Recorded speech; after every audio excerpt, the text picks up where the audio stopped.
Hey Google, how do you feel about humanity? Humanity has done some pretty cool stuff. A little non-committal. Yeah. Hey Google, do you feel like killing all humans? I don't know, but I found these results on search. I don't know. That doesn't bode well. Yeah. I'm a little concerned. I don't like that. Yeah. Hmm. Well, we're living with it and it controls our lives, so I guess we're stuck with it until it decides to kill us all. Yep. And because I said until it kills us all, that means it's time for another episode of I Love This, You Should Too. My name is Indy Randhawa, and with me is my lovely human co-host, Samantha Randhawa. Hi. And we are members of the Alberta Podcast Network, which is locally grown and community supported. So what are we talking about today, Sam? We are talking about the 2023 American science fiction horror film, M3GAN. And this was your pick, so something Yes. that you know you like, so we already know your feelings on it, but Yeah. we're going to discuss it together. But before we get into everything, let's mention our first sponsor, and that is Park Power. In Alberta, you get to choose who you buy your internet, electricity, and natural gas from. If you choose Park Power, you're choosing a positive local business. And Park Power shares its profits with local not-for-profits that are working to make a difference in their communities. Shopping local is very important to Park Power, and we love local here at the Alberta Podcast Network, so it's a great fit. To learn more, head over to parkpower.ca. So, Indy, I picked this movie because I love it. What did you think of it? I like it. You like it? I'm not going to go to love because that's reserved for those best movies. Yes. And this one, it's an enjoyable watch. Mm-hmm. I appreciate what they're doing. And I appreciate that this is filling a gap in horror movies that has kind of been present in the last 15, 20 years even. The ones that are still scary, still a little funny, and a bit of both, not going real hard in either direction. I think maybe if my criticism would be, I think it could do a little more of both. But I like that it is doing both, and it is blending that. And I know some people would watch a movie like this and find that the tone might be awkward, because you're like, is this scary, or is this funny, or is it silly? And I don't think you should have to choose. This No. used to be a type of movie that I would watch a lot of. And this little niche of not a straight up horror comedy. It's not like a Shaun of the Dead or something. But it's kind of, maybe we could call it a light horror. Yeah. It's not something very oppressive or depressing even. It's not something that's going to make you feel icky afterwards. It's not Yeah. going to weigh you down. It's scary, but you kind of laugh at those scares. Yeah. And it's not like traumatic. Like, Right. I feel like there are some horror movies that are just like really traumatic to watch. Well, I would say in the last 10 years, that's kind of where horror Yeah. has gone, because a lot of the movies we're watching are usually metaphors for trauma. And you're wondering, oh, is this actually a haunting, or is this person just traumatized from what they've seen? Yeah. And that is very interesting, and I think that works in those types of movies, but all movies can't be that. No. Everything can't be heavy. And I like that this is bringing back that kind of middle ground. So I think it's pretty successful in that. Of Yeah. course, I have criticisms. I think there's things it could do better. But overall, I quite enjoyed it. Good. I'm glad. I thought this was one that didn't take itself too seriously and was kind of just like a fun ride. Definitely. Yeah. So I didn't know much about this movie because I'm... for someone who talks about movies as often as I do, I don't really keep up on things Right. very often, unless it's a project that I'm especially interested in. But just today, I was kind of like pulling up the IMDb and all that, looking at things. And I'm telling this to you like you didn't just watch me do it about 4 seconds ago. Yeah. But No, I didn't. what surprised me, first of all, this is an incredibly successful movie. It's done very well on a very modest budget. Yeah. But then the criticism of it is either I am 15 and this is the greatest movie I've ever seen and nothing will ever beat it, or I am 35 and this is why horror movies are no good anymore. And like, it's middle ground. It's clearly middle ground. Everything is, I guess that's just how people talk about everything. Everything is either the worst or the best. Oh, I know. I just had to buy a washing machine online and it was awful. Yeah. Because everyone's like, I'm too short for this machine. 1 star. Yeah. Or it's changed my life. I've never tumbled my linen so hard. Yeah. 5 stars. But I feel like that's all comments for no matter what you're looking at. I guess, yeah. I'm one of those assholes who uses 3 and 4 stars all the time because most of life is a 3-star experience. Actually, most of life is a 2-star experience. True. Most restaurants are a 3-star experience. Yeah. But this movie, that might be a 3-star experience, but that's not a bad thing. Mm-mm. It's an enjoyable thing. So I'm not going to be a grumpy old man in my 30s complaining about horror movies, even though I am, in fact, a grumpy old man in my 30s who often complains about horror movies. True. But I don't think I should hate this movie just because it got popular because of TikTok. Yeah. That's fine. If it's popular, it's popular. I don't care how it worked out. No. I think it's a fun movie. It's got some like really high ratings, which is part of the reason why I was like brave and brought this to you, because it did really well, and it also got really high ratings on like Rotten Tomatoes and IMDb and stuff. So I thought it got not so great reviews, and I thought it should be a little higher. But then again, your average horror movie has a lower score. Mm-hmm. People often don't like horror. They say, like, no, I don't watch horror movies. In fact, I believe in our first episode, you said, like, no, I don't watch horror movies. And then you said, oh, yeah, but I love The Exorcist. Right. So just like everything, I think there's a movie out there for everyone, and you can't blanket it. But horror, I think, gets that the worst. Mm-hmm. Maybe musicals, but musicals are just more rare in general, especially these days. Yes. But nobody says, like, oh, I don't watch comedy. That's not really an argument people make, but that is one for horror. And I wish people would give things a chance because you can find the right type of horror movie for you. Because if you think like, oh, I don't want to sit and watch The Shining, I don't want to be on the edge of my seat and full of tension and see disturbing things, then go watch M3GAN and have like a fun time with like a little killer robot. Yeah, I agree with that. I think originally I thought horror was all like jump scares. And I said before, it makes me very anxious and I really don't enjoy the feeling that kind of happens after a jump scare. And so I think I was thinking that like all horror movies were jump scares. Right, because I think you had only seen bad horror movies of the late 2000s, early 2010s. Yeah. That was the time of that. Oh, man. Actually, you could say that the, maybe not creator of this movie, but James Wan, who has a heavy influence on this movie, who wrote the story and is, I believe, a producer. You could say that's largely due to him. But you also said that you like this one because it doesn't have jump scares. Yes. It absolutely does. It does. But they're well done. Yes. So I think, well, I guess that's kind of my thesis to a lot of this podcast, is that anything is good when it's well done.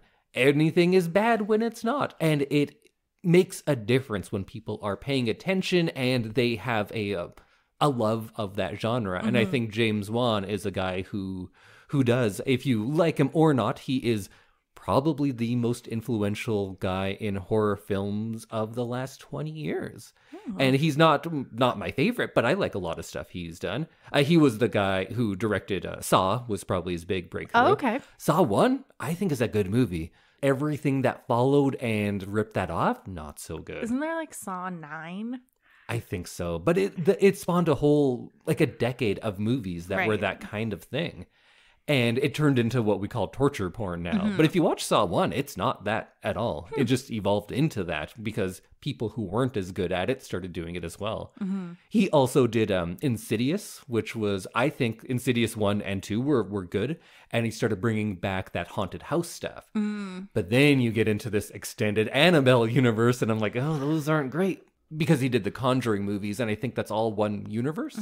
So I think he produced those, but I don't think he directed the Annabelle movies. Okay. But they are a part of that world. I would say like some of those ones aren't as good as maybe like Conjuring, Insidious 2 or something that he did. Okay. But then he has this other whole career where he was directing Fast and Furious movies as well. and fun. like Aquaman. Yeah. So he's a really interesting guy in that way. And if He's you ever very see versatile. an interview with him, he seems like a really nice guy. Yeah, but he also did something like Malignant, which was a piece of shit, but also kind of fun, right? It was fun. But it's kind of in this type of movie a little bit. A little Where you're bit. like, was that silly or was it awesome because it didn't take itself seriously? Mm-hmm. And it's a fine line. And I think M3GAN is on the good side of that line. Yeah. I think it didn't take itself very seriously and is better off because of it. And it's not trying to be really deep. No, I think there are moments of it that are kind of thought-provoking, and they're trying to comment on some things like how often kids use screens, or how often, rather, parents let their kids or give them those devices to occupy them so they don't have to actually do the actual parenting themselves. Yeah. And so there were definitely moments where you kind of learned a little bit about how AI could be detrimental to us as humans. And I think that was kind of interesting and thought-provoking. Yeah, and let's get into all of that, but I did want to say one thing before we get into it, Okay. because we talked about James Wan, who didn't actually make this movie. He came up with some story stuff and produced, but Akela Cooper is the woman who actually wrote the screenplay, and she did Malignant as well, but she did a lot of the Luke Cage TV series, which I liked quite a bit. Oh, okay. And is working on some other stuff with James Wan and his people. And then the director, Gerard Johnstone, I know nothing about, and this is the first movie of his that I've ever seen. Interesting. But I think we could say this is capably directed. That makes it sound like I'm insulting him, but No. I thought it was neither like especially well done, but there was nothing that drew my attention to make me complain. And if you don't notice a director, they're doing a fine job. I was going to say, when you don't complain, that's a good day. Because usually you have notes about direction or like how it looks or stuff like that. Yeah. Well, we do host a movie podcast. True. I think we should just talk about things that we liked about this movie. So one of the things that I really liked was how, as M3GAN got smarter, I guess we'll call it, the more she learned, the more human-like she looked and sounded. And I mean, like, the way that she moved, and she kind of loses that really robotic sound behind her voice. Oh, I didn't even catch that. It seemed to me that I was listening to how her voice would get like robotic-y, electronic sounding. Yeah. And it seemed to come and go, and I couldn't figure out the reasoning behind it. Yeah, and it felt like by the end she was more human. I thought the most human she sounded was at the very beginning when she was just a skeleton of titanium. And then she had a perfectly normal human voice, and then it gets kind of robotic-y later, which is now a word because I've said it 3 times. Yeah, it's robotic-y. Yeah, what did you think of her movements? It was fun. It was super fun, yeah. I thought it added a lot to it. I think there's like a little tiny gymnast in there or something, right? Yeah, she's played by a child, basically, who did all of the body work, and then another child who did all the voice work. I liked the movement a lot because it was human-esque, but different enough. Yeah. That was another thing, though, I felt needed a little more commitment one way or another. I like it when it looked not quite human. I think that those were the best creepier. moments. Yeah. And then when it would do something very uncanny, like the running on all fours or that weird like dance thing that happens towards the end. Yeah. I could have probably been okay with her just staying in that one, like at the beginning, when she's kind of jerky and like not quite human. Whereas at the end of the movie, I found that she was almost too human to kind of remind you that she is a robot. Do creepy doll movies scare you? No. Because it seems like it's an offshoot of that, right? Yeah. Oh, because It's creepy doll movies are back again for the Yeah. first time since the 80s, and they're going hard in the last 5 years or so. Yeah. And I think Juan himself was talking about how, like, one day we're talking about doing a scary doll movie, because I think he's done a few already, but they weren't exactly killer doll movies. It's like a haunted doll or something. So it's pretty much, but not quite. And he said, like, I'm just going to lean into it. And I think how you do that now is with robotics, right? And that's something that's on the forefront of a lot of people's minds now. And I was thinking, like, why do you think scary dolls are such a thing? Is it just that a doll like that is kind of the symbol of innocence, and the corruption of something that is like so innocent is what makes it extra scary? And I think that like dolls are more lifelike. So the idea of them coming to life is scary. And it kind of makes it into that uncanny valley. The same reason zombies work is they are almost human. Yeah. And almost human is scarier than something that is very not human. Like if you did a movie about aliens and all of the aliens are gelatinous blobs with tentacles and no eyes, it seems less scary to me than if it is something that looks close to a human. You might think it's a human at first glance, and then you look carefully and it's not. Just like in the scene in this when I think it was that teacher who looks into the vehicle and sees Megan and goes like, holy fuck, what's that? Yeah. That's the reaction you want, right? And I like that uncanny valley is what makes you kind of on edge, and what I think works about the movements in this too. Yeah, because Megan wouldn't be as scary if she was like the like Google Home that Gemma has. If like it looks not human at all, it's not scary. Little counter robot. And if it looked perfectly human, was just played by a person, it's less scary as well. It is, yeah. So I think it's that bridge between robot and human, and almost being human, that makes it really scary. I didn't see the Child's Play remake, but I think it's a robot now. Is that true? I don't know. Oh, I'm not sure. I don't really know anything about Child's Play. I only know the old one. I think this movie probably owes a lot to Child's Play. It seems like a mix of that and like Terminator. I could see that. I don't really know much about Terminator either, except for that he's part robot.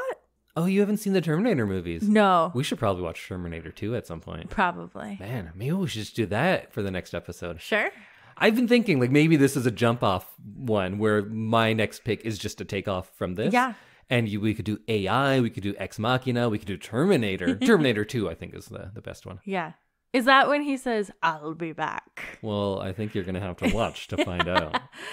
I just know that that's something that Arnold Schwarzenegger says at some point in the world.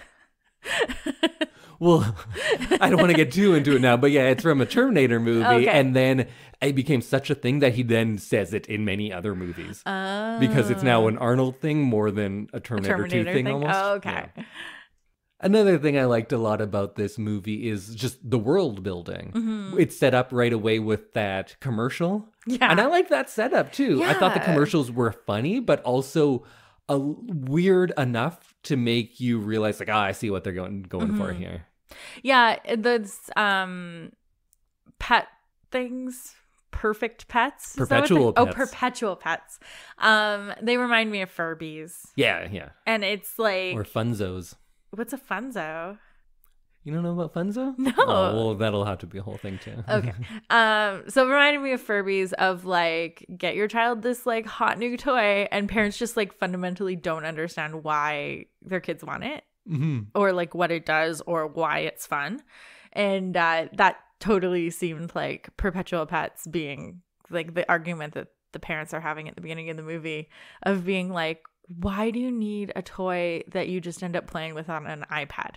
That little bit at the beginning sets up everything very well. Yeah. So you have the idea of parents not quite getting what children are into. You have the idea of parents just giving somebody a toy and not really doing all of the hard parenting work sometimes. Right, to like figure it out and know what they're actually into.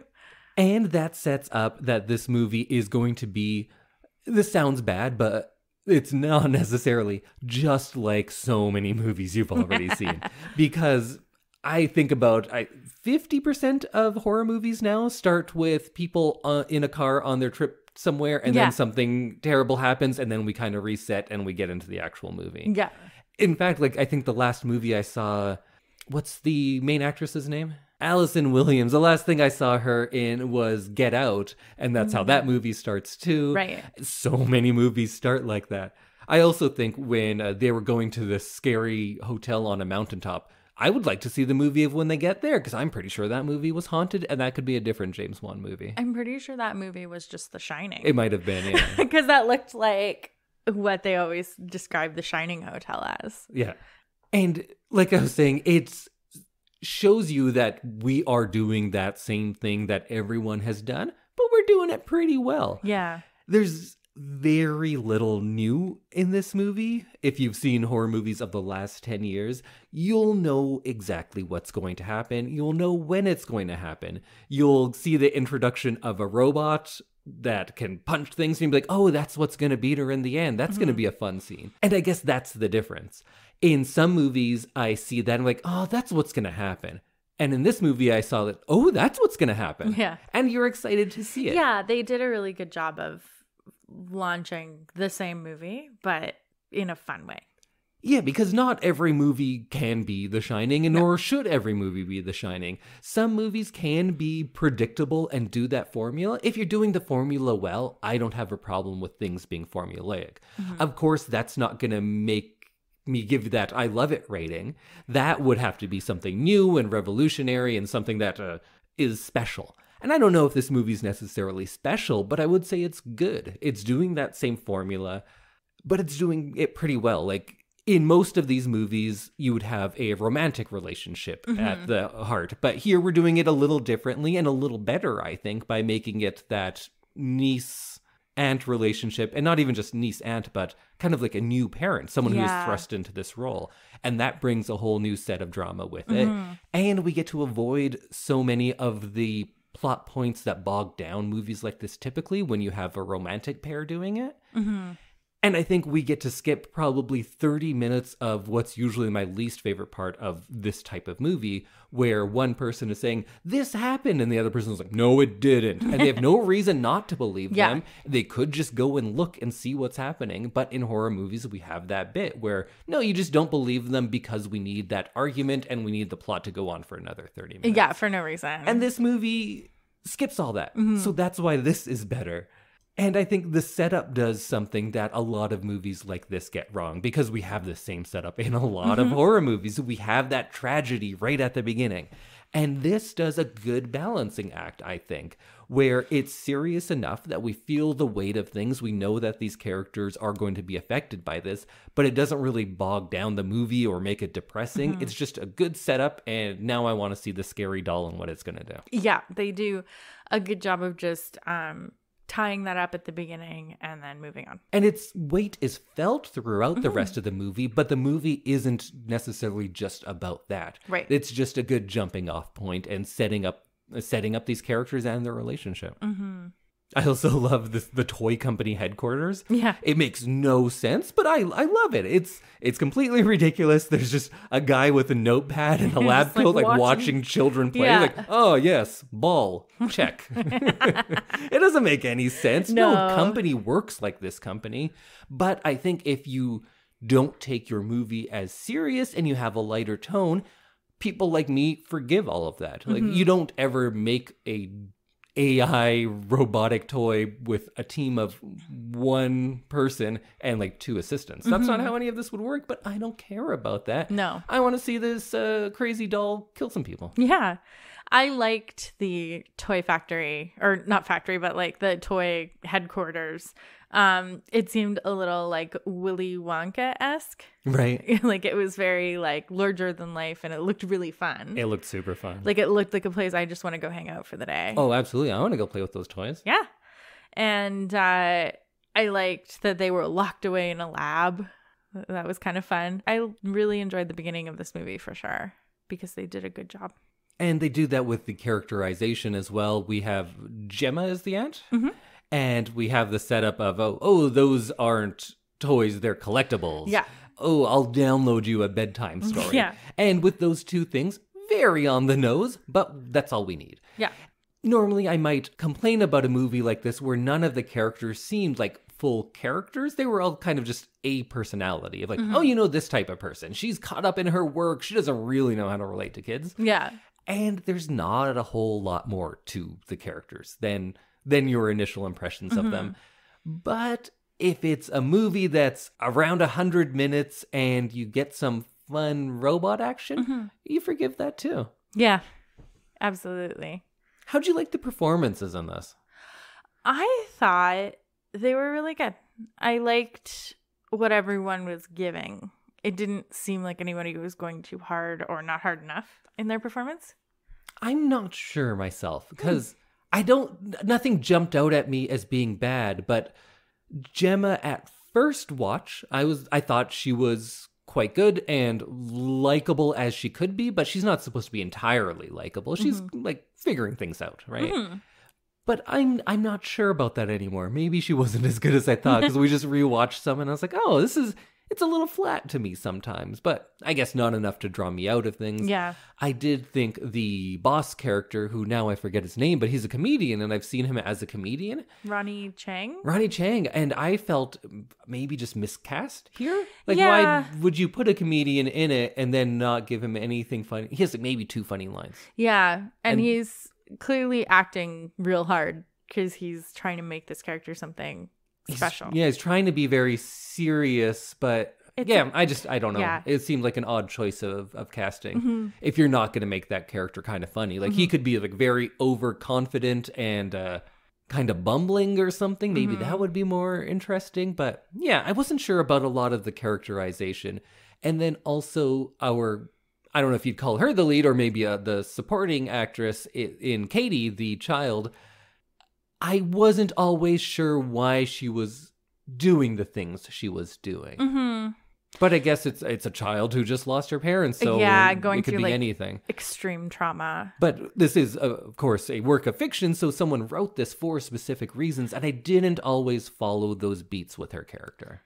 Yeah, she does seem to under and overreact to weird things. Right. Like, she kind of seems to, like, underreact to situations where you're like, she just lost her parents. You'd think that she'd be more sad or, like, upset. And then other times where she, like, really kind of overreacts and there's no kind of stimulus for that. Like, there hasn't been anything introduced where she would just burst into tears, like during the testing. And we can look at that and say, like, oh, yeah, because she's repressed everything and it's coming out in inopportune moments. Yeah. And that's a human reaction. That's what happens, yeah. But the movie doesn't really put that forward. And I think that's kind of giving the writing too much credit if we say that. Yeah. I liked her. I liked Katie's performance. I thought that it would be hard to have 2 child actors doing very, very different things next to each other. I was worried that Katie's character might be too much like next to M3GAN. I definitely don't think she gave a bad performance. No. It's the choices and how her character was written that I'm not quite at ease with, I guess.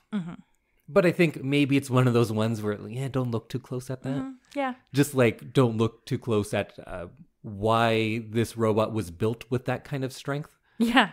Why it's super heavy sometimes and super light other times. Like, don't look at that. That's not that important. And like super speed. Yeah. And maybe one of my favorite shots is when she's running on all 4s. Oh, yeah, because she becomes this like terrifying creature. Yeah. When Katie's being bullied. And that was really interesting to see her kind of snap for the first time. M3GAN snap for the first time. And if you've seen any of those movies I'm talking about for the last 10 years, when someone dies, the first one is usually going to be someone who like, ooh, they kind of deserved it. Right. Then. And then they go to less deserving people subsequently. And that's when you, in your mind, have to try to reconcile like, oh, I was on their side at the beginning, but now not so much. And that's a technique we see used a lot. And they did it here. Yeah. I think pretty well, though. Yeah. Because I did hate that kid. Yeah. Oh, yeah. And when he got hit by the truck, you're like, yeah, okay.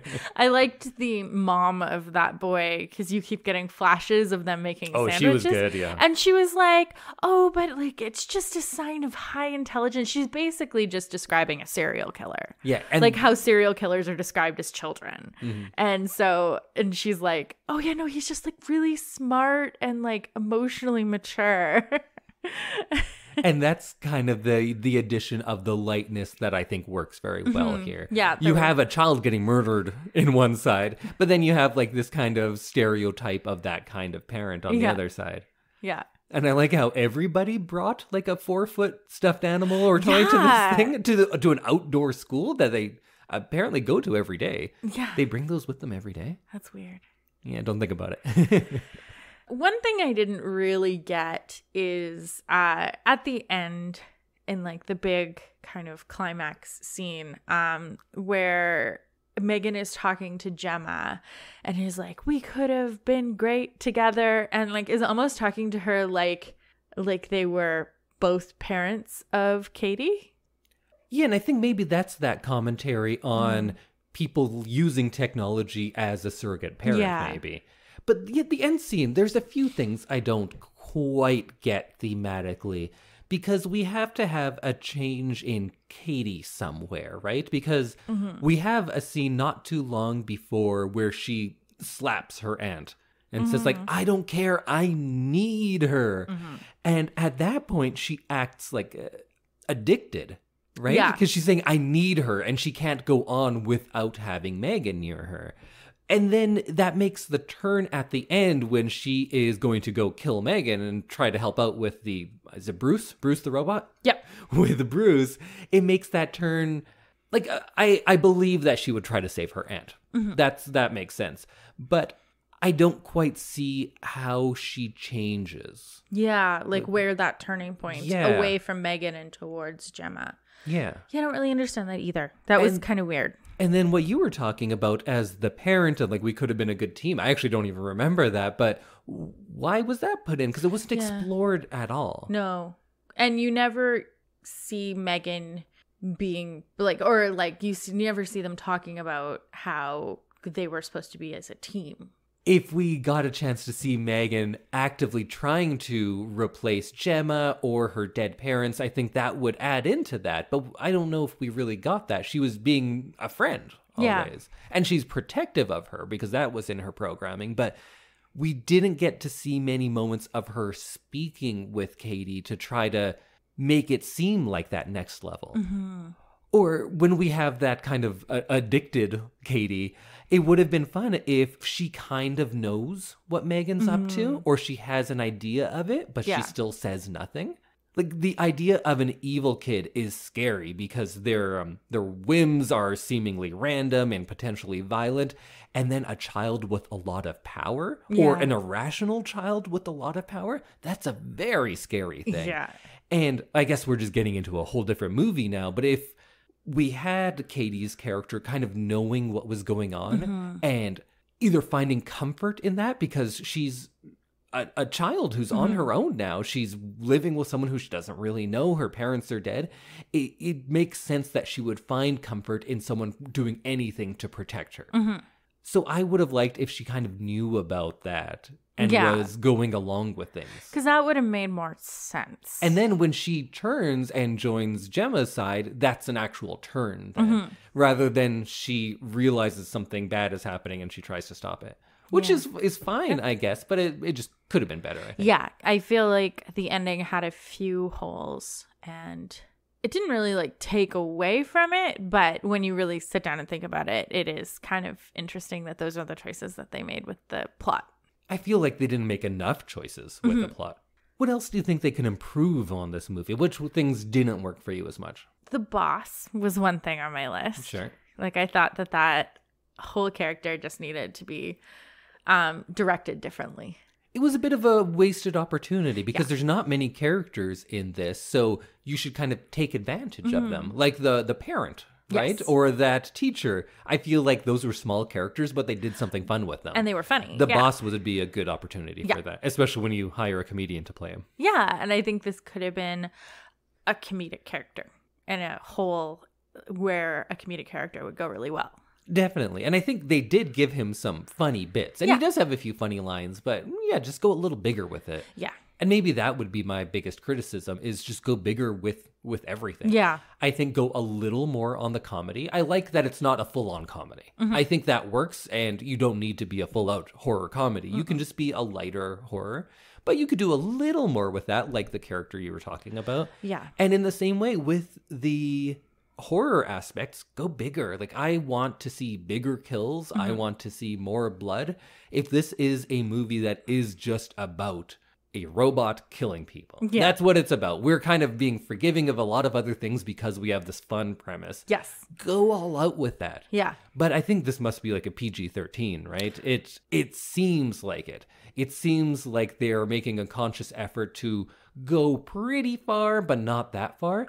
And I just think it's a more fun movie if it goes further. But then again, it's not as profitable. Yeah.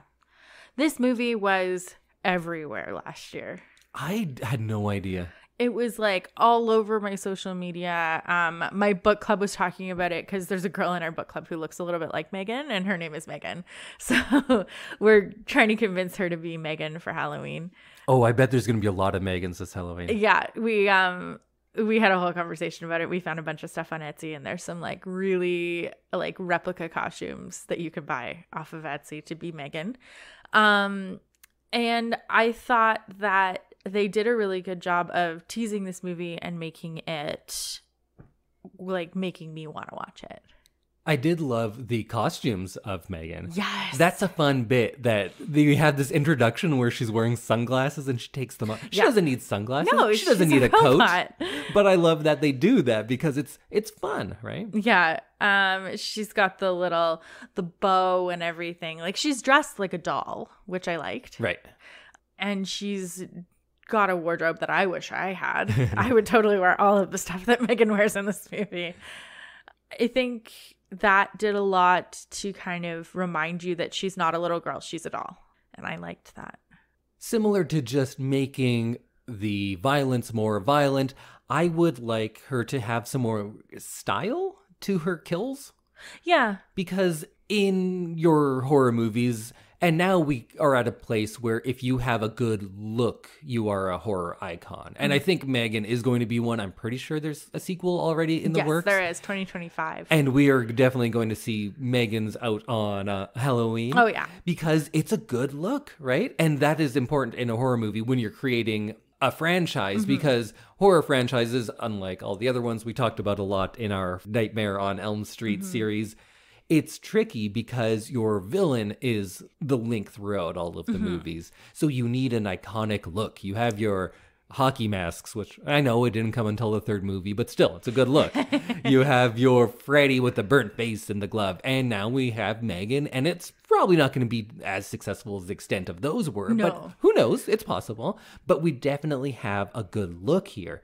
However, I think Freddy works great because his kills are always like in your dreams. So there's some sort of style, and sometimes it's something that person is especially afraid of. There's something to them. In this, though, she pesticides one woman with a power washer. Yeah. She uses a paper cutter and hacks some people that way. It just seemed to be kind of arbitrary.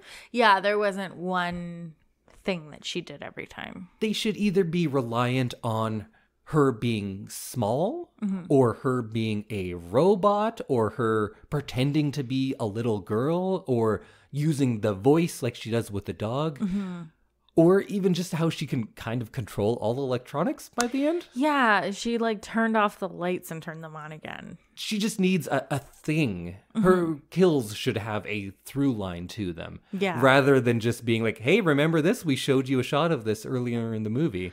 Yeah. So now it's paid off. And it's like, that's not really what a payoff is if you just see it. Yeah, I agree with you. I wish there had been a little more continuity in that. Just something to identify them as her thing. Like if you're trying to make a horror icon, you need to make that person have a thing. Like Hookface. He had a thing.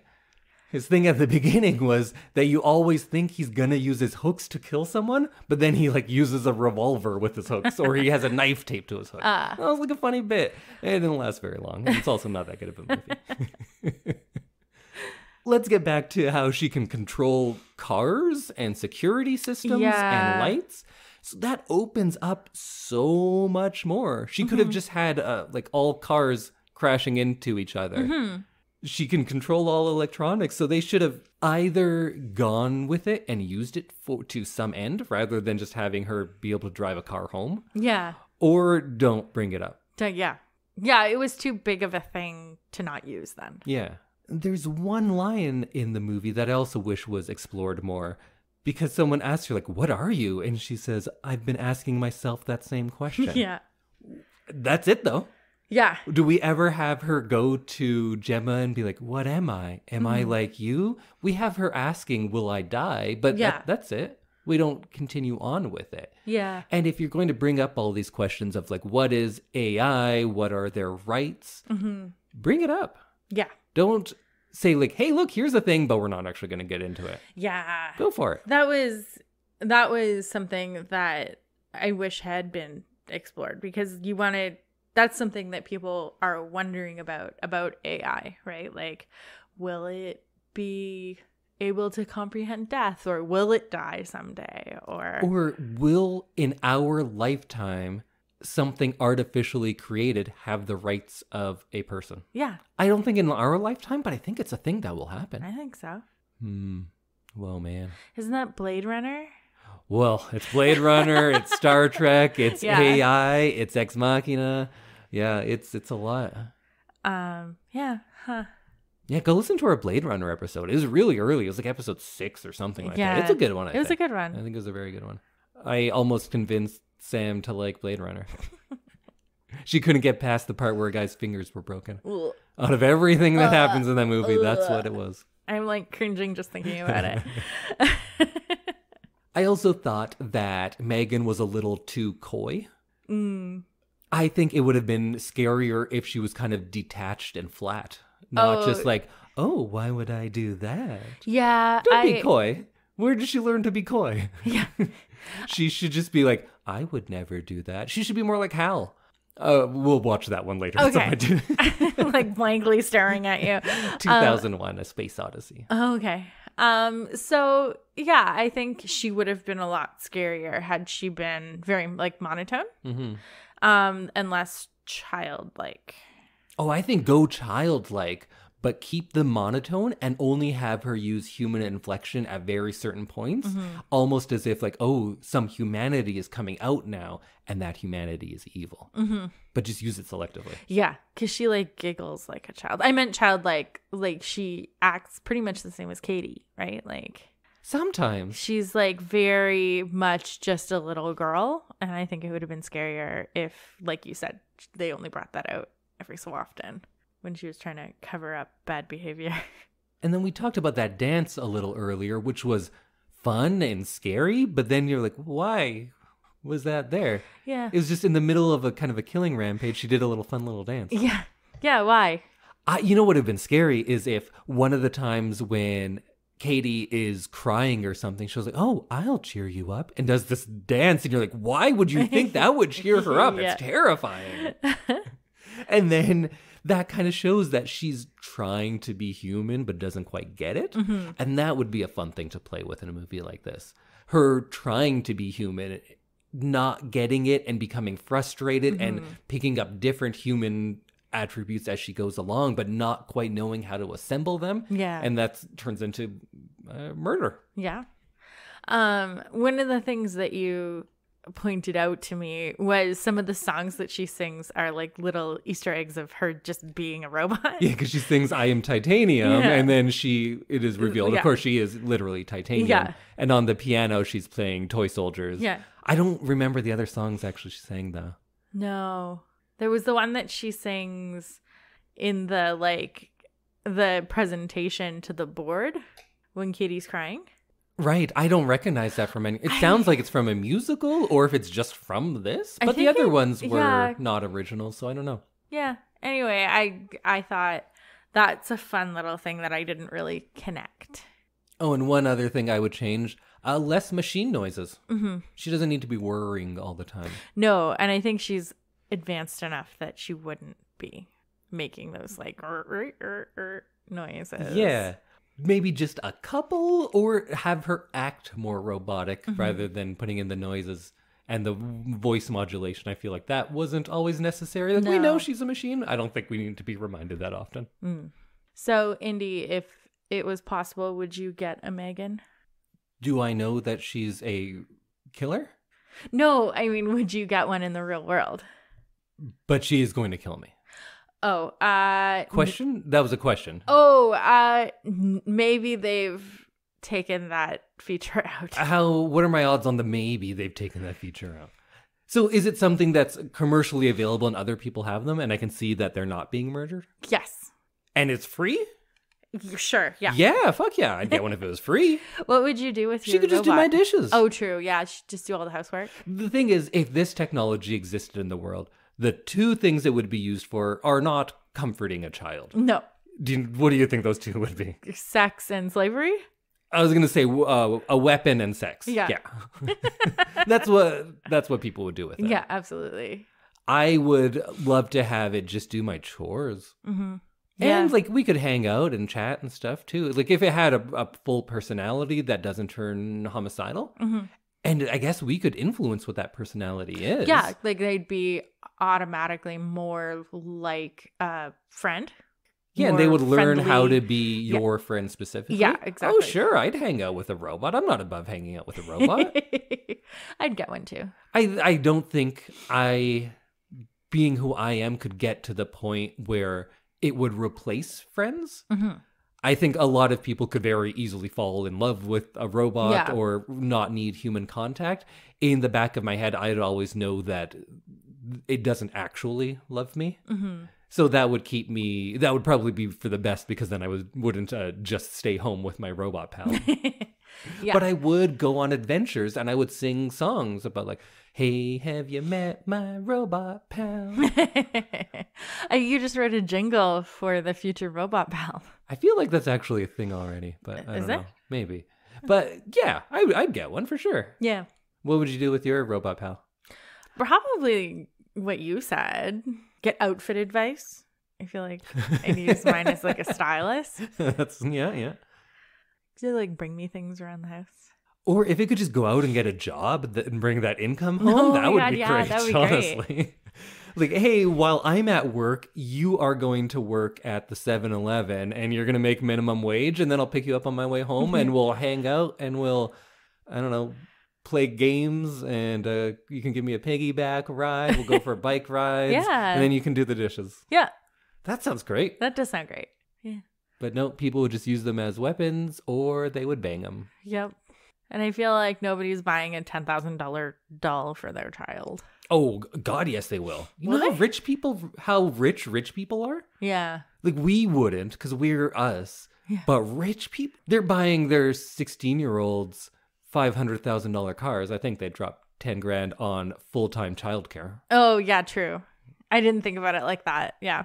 Again, I know this isn't the episode for this, but the gap between, like, the rich people and us who are like, I don't know, we're middle class, right? Mm-hmm. Is that what we are? Yeah, I think so. We're the disappearing middle class. Yeah. We're quickly disappearing. Yeah. We're going to be low pretty soon. Is it low class? No, that just means you're like a dick. Yeah. What do you call it? It's not high and low class, is it? It's middle class. Middle class. Upper class. Upper class. Not high class. Lower class. Oh, it is just low. Oh. Yeah, that makes us sound like we're just turning into jerks. Yeah. Well, I kind of am. No, you're not. Because of the rich people. They're turning me into one. But if I had my own M3GAN, then I'd be happy all the time. Oh, okay. No, probably not. Because I would know that happiness is fake. Yeah. Well, I think we are about wrapped on M3GAN. There's probably all sorts of things we never even mentioned, but final thoughts, Sam? I think it's a fun, light horror movie, and you should watch it and have a little fun. I think that's all you can expect from a movie like this. What about you? Overall, I like this movie. Of course, I was nitpicky, and we're on a podcast, so that's what we're going to do. But overall, I did enjoy it. It kind of reminds me of a little subgenre of horror movies that I feel like have stopped existing over the last 15 years, but I used to watch a lot.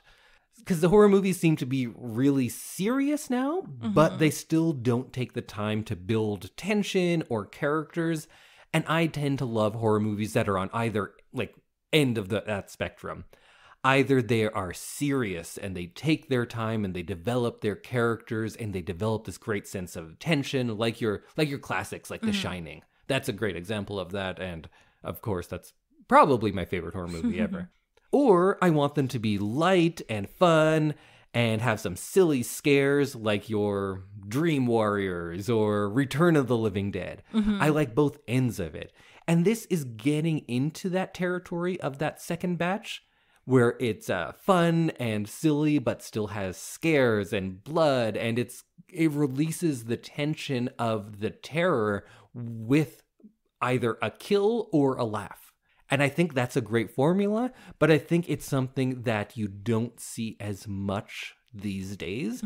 And I feel like this is a good step into bringing back that type of movie. And I'm for it. I don't think this is the best example of it, but it's a good step on the way there. And I hope that because of the success of this movie, people are going to be doing that more. So I liked it. It was fun. Good. I'm glad. And our second sponsor of the episode is the Well Endowed podcast by the Edmonton Community Foundation. The podcast explores the impact of passionate people who are working to make Edmonton a strong, vibrant city to live in. The Edmonton Community Foundation helps people create endowment funds, and the podcast tells the story of how those endowments intersect with the community. You can find it wherever you're listening to us or subscribe at thewellendowedpodcast.com. All right, so you can join us again next week where we will each have a spoiler-free thing of the fortnight, and we'll reveal what we're watching for the big watch. And I was going to let you know what kind of theme we're going to be on next, but you know what? We'll figure it out. Yeah. Listen to the episode, we'll tell you then. Big reveal. I love a big dramatic reveal. Maybe we'll just do a response to this movie. We'll talk about it, we'll let you know. Maybe it'll be a musical. Maybe it will. No. We'll see you next week, everyone. Bye, everybody.